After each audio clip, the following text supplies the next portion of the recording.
दुनिया में बढ़ती जा रही देश की ताकत, भारत के जलजले से दुश्मन परेशान, चीन की बढ़ी मुश्किलें, पाकिस्तान हलाकान। दोस्तों, संयुक्त राष्ट्र सुरक्षा परिषद को लेकर भारत अब आक्रामक रुख अख्तियार कर रहा है। भारत अपनी दावेदारी पूरे दमखम से पेश कर रहा है। चीनी साजिशों पर जोरदार हमला कर रहा है। देश ने अब वीटो पावर हासिल करने का मन बना लिया है। दोस्तों, आज देश में ऐसी सरकार है जो अपने तय एजेंडा को पूरा करके ही मानती है।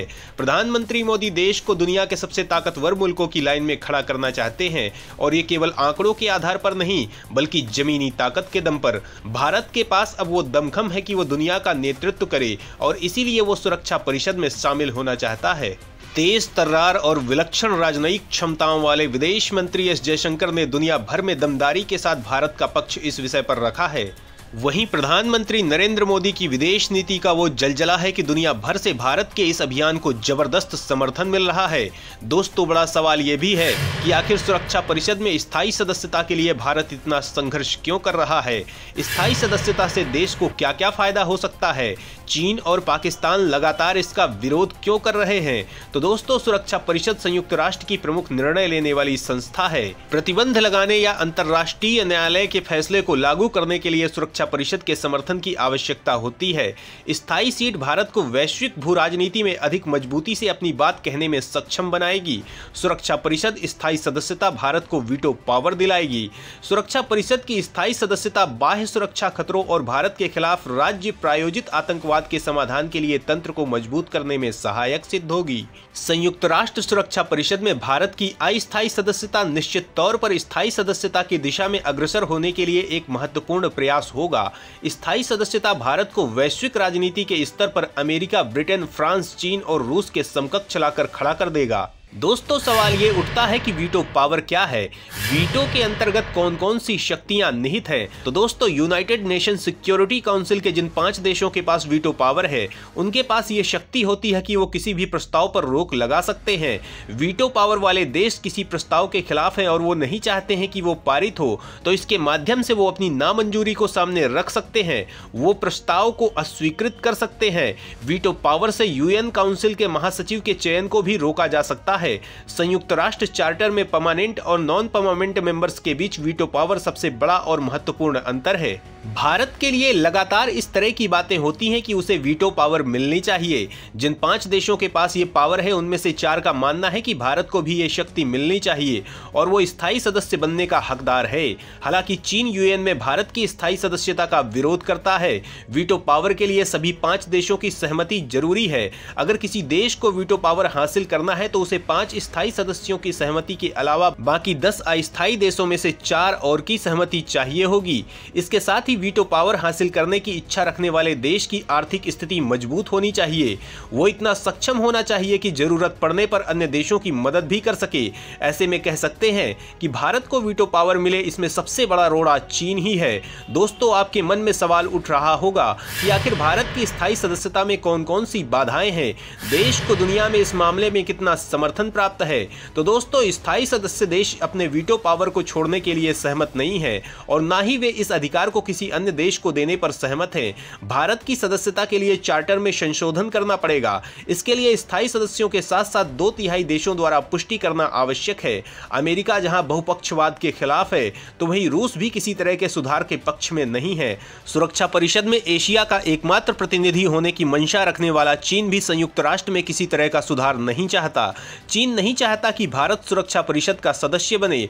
G4 समूह में शामिल देशों के साथ भी विभिन्न मानकों पर भारत को कड़ी प्रतिस्पर्धा का सामना करना पड़ता है, जैसे मानव विकास सूचकांक, लैंगिक अंतराल सूचकांक इत्यादि में भारत की रैंकिंग जर्मनी और जापान जैसे देशों से खराब है। दोस्तों, हालांकि दूसरे सारे कारण तो दिखावे के हैं, लेकिन असल बात तो यह है कि मुख्य रूप से चीन भारत की एंट्री का विरोध कर रहा है, जिसकी वजह से हमें अभी तक स्थायी सदस्यता नहीं मिल सकी है और इसके पीछे चीन का साम्राज्यवादी मकसद है। चीन अपनी स्थायी सदस्यता के बूते दुनिया के तमाम गरीब देशों को अपनी धौंस दिखाता रहता है और अपना सड़ा गला आइटम महंगे दामों में बेचता रहता है। वह जानता है कि अगर भारत को स्थायी सदस्यता मिल गई तो उसका भौकाल कम हो जाएगा और भारत उसे कई मायनों में बहुत पीछे छोड़ देगा। दोस्तों, लेकिन चीन की लाख साजिशों के बावजूद भारत अपने कदम रोकने को तैयार नहीं है और एक बार फिर भारत ने संयुक्त राष्ट्र में गरजते हुए चेतावनी दी है, जिसके बाद से चीन की सिट्टी पिट्टी गुम हो गई है। बीजिंग में बवंडर मचा है। दोस्तों, आप सोच रहे होंगे कि भारत ने ऐसा क्या किया है, आखिर देश के किस कदम ने संयुक्त राष्ट्र महासभा को सोचने पर मजबूर कर दिया है, चीन को कोई जवाब क्यों नहीं मिल रहा है? तो दोस्तों, इन सवालों के जवाब जानने के लिए पूरा वीडियो देखिए, आपका सीना गर्व से चौड़ा हो जाएगा। रुचिरा कंबोज ने यूएन को दी चेतावनी, सुरक्षा परिषद में पेश किया दावा।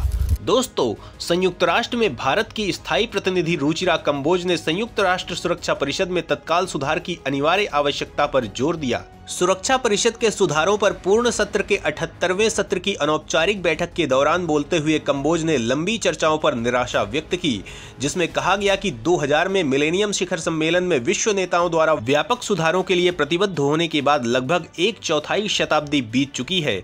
सुरक्षा परिषद के सुधारों पर चर्चा 1990 के दशक की शुरुआत से एक दशक से भी अधिक समय से गंभीरता से चल रही है। दुनिया और हमारी आने वाली पीढ़ियां अब और इंतजार नहीं कर सकती हैं, उन्हें और कितना इंतजार करना होगा। कंबोज ने विश्व निकाय में सुधारों को शुरू करने में अत्यधिक देरी पर सवाल उठाया। जैसा कि दुनिया संयुक्त राष्ट्र की 80वीं वर्षगांठ इस सितंबर में एक महत्वपूर्ण शिखर सम्मेलन के करीब पहुंच रही है, कंबोज ने युवा पीढ़ी की आवाज पर ध्यान देने और विशेष रूप से अफ्रीका में ऐतिहासिक अन्याय को संबोधित करने के महत्व पर जोर देते हुए सुधारों की दिशा में ठोस प्रगति का आग्रह किया।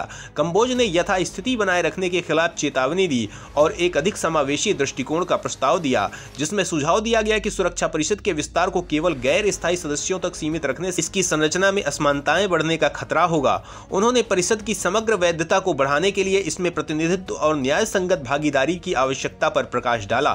दोस्तों, इसके बाद रुचिरा कंबोज ने जो कुछ कहा, उसके बाद तो चीन के हाथ पांव फूल ही गए, जिनपिंग को पसीना आ गया। दोस्तों, आप सोच रहे होंगे कि आखिर भारत की प्रतिनिधि ने ऐसा क्या कहा? तो दोस्तों, वीटो शक्ति के बारे में चिंताओं को संबोधित करते हुए कंबोज ने जोर देकर कहा कि इसे सुधार प्रक्रिया में बाधा नहीं बनना चाहिए। उन्होंने रचनात्मक बातचीत के लिए वीटो मुद्दे पर लचीलेपन की वकालत की और प्रस्ताव दिया कि समीक्षा के दौरान निर्णय होने तक नए स्थायी सदस्यों को वीटो का प्रयोग नहीं करना चाहिए। कंबोज ने कहा, मैं ये भी कहना चाहती हूं कि नए स्थायी सदस्यों के पास एक प्रमुख के रूप में वर्तमान स्थायी सदस्यों के समान ही जिम्मेदारियां और दायित्व होंगे। फिर भी वे वीटो का प्रयोग तब तक नहीं करेंगे जब तक कि समीक्षा के दौरान मामले पर कोई निर्णय नहीं लिया जाता है, और इसीलिए मैं कहती हूं कि हमें वीटो के मुद्दे को सुधार की प्रक्रिया पर वीटो का अधिकार नहीं बनने देना चाहिए। G4, जिसमें भारत, ब्राजील, जर्मनी और जापान शामिल हैं, ने 193 सदस्य देशों के विचारों की विविधता और बहुलता को प्रतिबिंबित करने के महत्व पर जोर देते हुए गैर स्थायी श्रेणी में अधिक प्रतिनिधित्व के लिए भारत के आह्वान को दोहराया। एक व्यवहारिक कदम में कंबोज ने उन विशिष्ट समूहों या देशों की पहचान करने का सुझाव दिया जो सुधार प्रक्रिया में विशेष विचार के पात्र हैं और उनकी आवाज को ध्यान से सुनना चाहिए। दोस्तों, भारत की दावेदारी के खिलाफ बार बार चीन द्वारा वीटो के गलत इस्तेमाल के खिलाफ भारत ने दमदार तरीके से आवाज उठाई है, जिसके बाद से बीजिंग में बवंडर है। वो भारत को सुरक्षा परिषद में आने से रोकने के लिए वीटो का इस्तेमाल करता रहता है। यहाँ तो दाव उल्टा ही पड़ गया, भारत ने उसका वीटो ही बर्बाद करने का बीड़ा उठा लिया है। वहीं भारत की स्पीड देखकर पाकिस्तान की भी रातों की नींद गायब है। शहबाज को डर सता रहा है, इस्लामाबाद में सन्नाटा पसरा है। दोस्तों, इसका अंदाजा इसी बात से लगाया जा सकता है कि भारत ने G4 देशों की ओर से एक विस्तृत मॉडल प्रस्तुत किया है। इसमें महासभा की ओर से लोकतांत्रिक तरीके से चुने गए स्थायी सदस्यों को शामिल करना और वीटो के मुद्दे पर लचीलापन है।